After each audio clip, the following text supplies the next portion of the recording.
Pasterne and for Dave, Mitch Bolinsky is with us, Connecticut State Rep from the 106th District, and appreciate him taking some time to be with us. Thanks so much, Mitch. It's great to be with you today, Bart. How you doing today? You're on the state's aging committee, and some positive things have been happening in that area. Maybe you can explain a little bit better. Yeah, that's a great question. Thank you very much. You know, Connecticut's population has been changing quite a lot, and the fastest growing piece of our population has been our seniors. And from a legislative perspective, we haven't necessarily kept up with the demands of making sure that their needs are taken care of. And not just physical needs, but oversight to make sure that, the services that are provided to our seniors are provided in a very robust and very, very loving and caring way as well. So I am the ranking member of the Aging Committee. This year was sort of a perfect storm came about.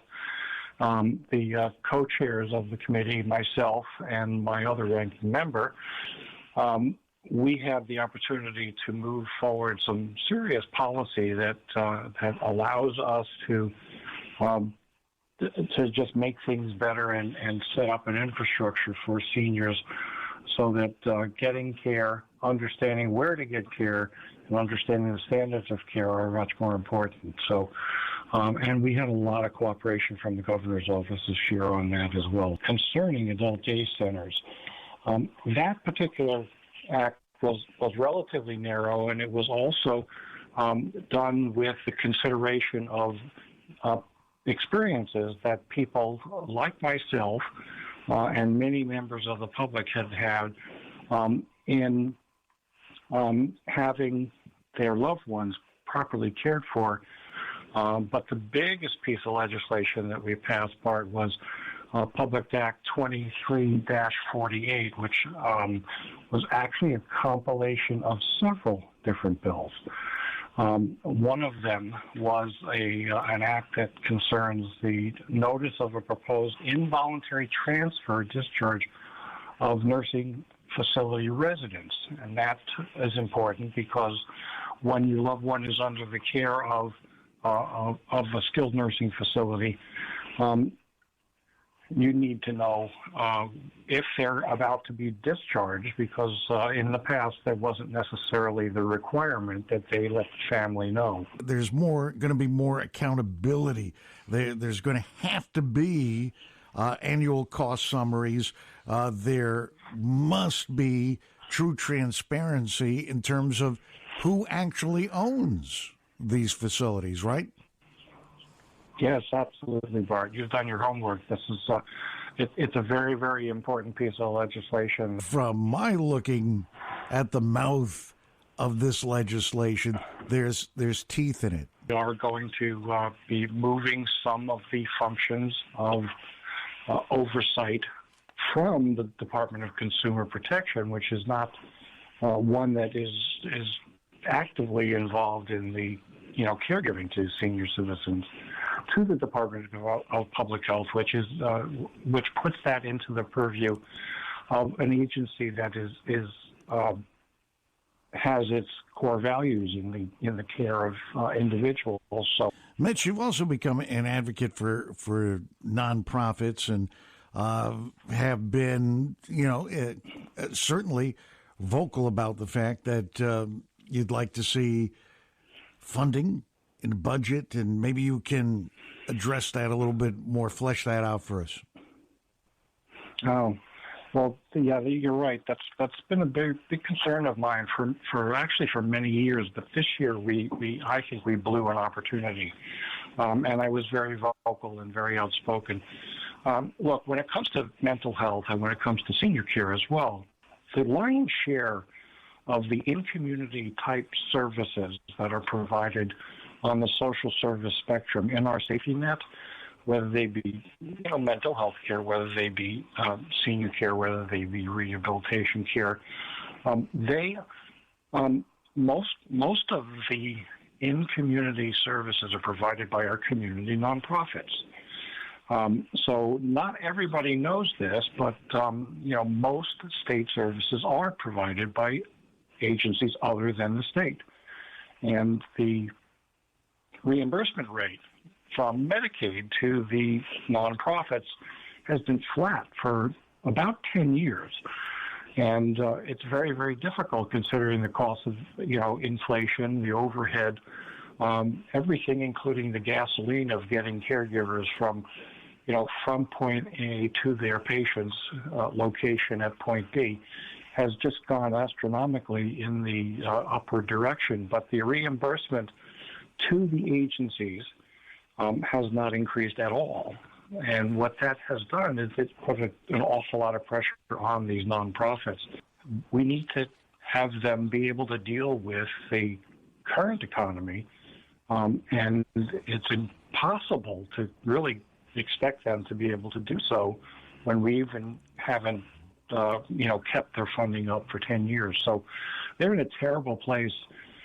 They had asked for about a 9% increase in their reimbursement this year, and we were hoping to be able to, hit a good compromise and get them a significant piece, considering the state's position, which is pretty good on cash right now because of our surplus. But in the end, we were only able to secure them a 2.5% raise. You've also been an advocate for our animal friends, especially considering shelter standards and the ongoing. And we hear these stories almost on a daily basis, stories of animal cruelty. You can judge a society and you can judge a community based on how they how they treat not just individuals but their pets, their animals. One of the biggest predictors of what could potentially become elder abuse or child abuse would be animal abuse. So, on the shelter end, we always want to make sure that we have, conditions for animals that are, wayfaring in a shelter that are humane. And appropriate so that they can, be healthy and happy and then eventually make their way into, an adoptive new home. Anything else that's coming down the pike, Mitch?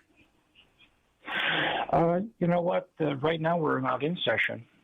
There's always things that are coming down the pike. From a mental health perspective, I'm very concerned with, where we are as a society. And I've been involved for many years in making sure that our community nonprofits also are able to provide patients with what we'll call creative arts therapies. The traditional services, when you think about the state bureaucracy and the way it cares for people, is locked in on what we would call talk therapy.